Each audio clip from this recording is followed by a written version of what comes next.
नमस्कार, काशीदीप prime news में आपका स्वागत है। आप देख रहे हैं मिर्जापुर से ताज़ा खबर। आजाद समाज पार्टी कांशीराम के काफिले पर हुई पथराव और जानलेवा हमले के विरोध में कलेक्ट्रेट में पहुंचे पार्टी के नेताओं और कार्यकर्ताओं ने धरना प्रदर्शन किया। प्रदर्शन के दौरान जिला प्रशासन को पत्रक सौंपकर पार्टी के सांसद चंद्रशेखर आजाद रावण की सुरक्षा बढ़ाए जाने की मांग की। कहा कि प्रदेश सरकार 80 करोड़ जनता की सुरक्षा का दावा कर रही है, जबकि उनकी पार्टी के सांसद पर दूसरी बार हमला किया गया।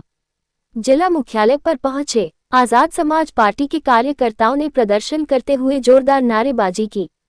कहा कि मथुरा में उनके ऊपर किया गया हमला दलितों गरीबों की आवाज को दबाने का प्रयास है। सरकार तरफ प्रदेश के लोगों की सुरक्षा के दावा कर रही है, जबकि लोकसभा सदस्य चंद्रशेखर आजाद पर मथुरा में हमला किया गया। कहा कि दलित हित की बात को दबाने का प्रयास है। कहा कि दलितों की बात करने वाले पर डॉक्टर भीमराव अंबेडकर एवं काशीराम हमारे बीच नहीं है।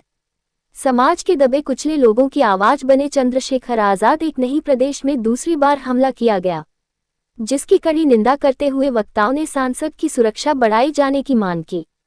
कहा कि प्रदेश सरकार से वह और कुछ नहीं मांगते, केवल अपने नेता चंद्रशेखर की सुरक्षा की मांग कर रहे हैं। कहा कि अगर उन्हें कुछ हो जाता तो क्या वह कुंभ या काशी ले जाकर के जिंदा कर लेते। सरकार की जिम्मेदारी है कि उन्हें सुरक्षा प्रदान किया जाए। बाइट सुनील पटेल, मंडल पर प्रभारी, गुफरान अहमद की रिपोर्ट, मिर्जापुर। जिला मुख्यालय पे आए हैं, विरोध प्रदर्शन कर रहे हैं। क्या मांग है, किन मांगों को लेकर है? मांग जो है, इधर मथुरा में हमारे राष्ट्रीय अध्यक्ष जी के साथ जानलेवा हमला हुआ। इस देश में संवैधानिक और निर्वाचित सांसद एडवोकेट चंद्रशेखर आजाद जी के साथ जो हमला होता है, वहाँ शासन प्रशासन के लोग रहते हैं। शासन प्रशासन के लोग मूक बधिर होकर देख रहे हैं। ये एक बार नहीं, ये दूसरी बार ये घटना हुई। कुछ दिन पहले बुलेट से हमला हुई, आज जो है पथराव किया गया।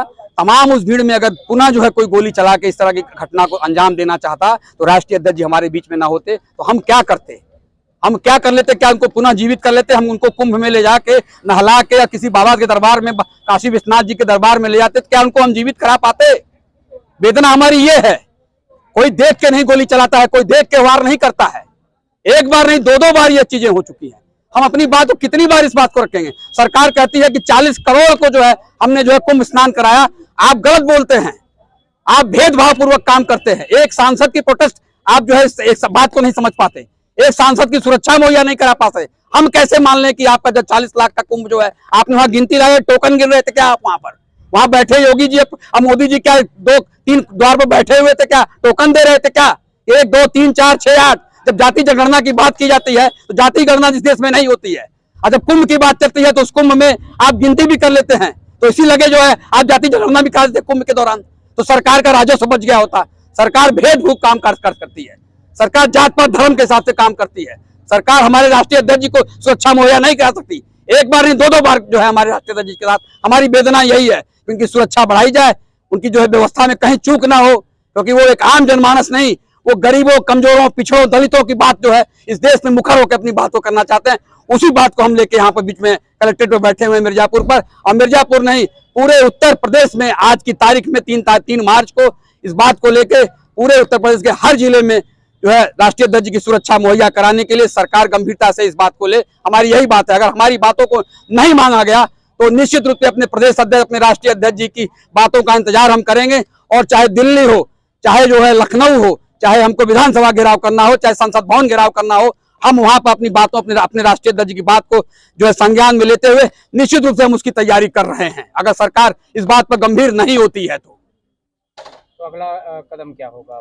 अगला कदम यही होगा कि हम देखना चाहते हैं कि सरकार, हमारी पार्टी, हमारे राष्ट्रीय अध्यक्ष जी को कितनी गंभीरता से लेती है। हम उनकी सुरक्षा की मांग कर रहे हैं, हम उनके लिए कोई विशेष दर्जा या कोई विशेष सुविधा की मांग नहीं कर रहे हैं, हम उनके लिए कोई स्पेशल कोई व्यवस्था नहीं मांगता। हम चाहते हैं कि दलित समाज, पिछड़े समाज और अल्पसंख्यक समाज की बात बना के जो है माननीय चंद्रशेखर आजाद जी सदन से और सड़क तक अपनी बात को रखना चाह रहे हैं, उस बात की सुरक्षा मुहैया कराई जाए। व्यक्ति अगर स्वस्थ और जिंदा नहीं रहेगा तो बताइए, हमारे मसीहा अगर हमारे बीच में नहीं रहेंगे तो किसको आइडियोलॉजी हम मान के अपना काम करेंगे? इतने दिन के बाद बाबा साहब भीमराव अम्बेडकर ने संविधान बनाया, बाबा साहब भीमराव अम्बेडकर हमारे बीच में नहीं है। मान्यवर काशीराम ने उस संविधान को लेके जो है बहुजन की बात को सदन तक पहुंचाया, वहां विधायक और सांसद पहुंचाया। हमारे बीच में मान्यवर काशीराम जी नहीं है। अब अम्बेडकर जी और मान्यवर काशीराम जी नहीं है, अब हमारे बीच में बहुजन महापुरुषों के, भगवान के और नायक के रूप में चंद्रशेखर आजाद जी हैं। हमारी पीड़ा ये है कि उनकी सुरक्षा बढ़ाई जाए। बाकी सरकार से, केंद्र सरकार, प्रदेश सरकार से हमें कोई मांग नहीं है। हम संवैधानिक तरीके से जो हमारा हक अधिकार मिलता है, जो आम जनमानस को मिलता है, उसी में हम संतुष्ट होकर अपनी बात को एक संवैधानिक तरीके से अपनी बात को रखना चाहते हैं। ये अपना परिचय भी बताएं। मैं सुनील पटेल, मंडल कोऑर्डिनेटर, मंडल प्रभारी, मिर्जापुर, उत्तर प्रदेश।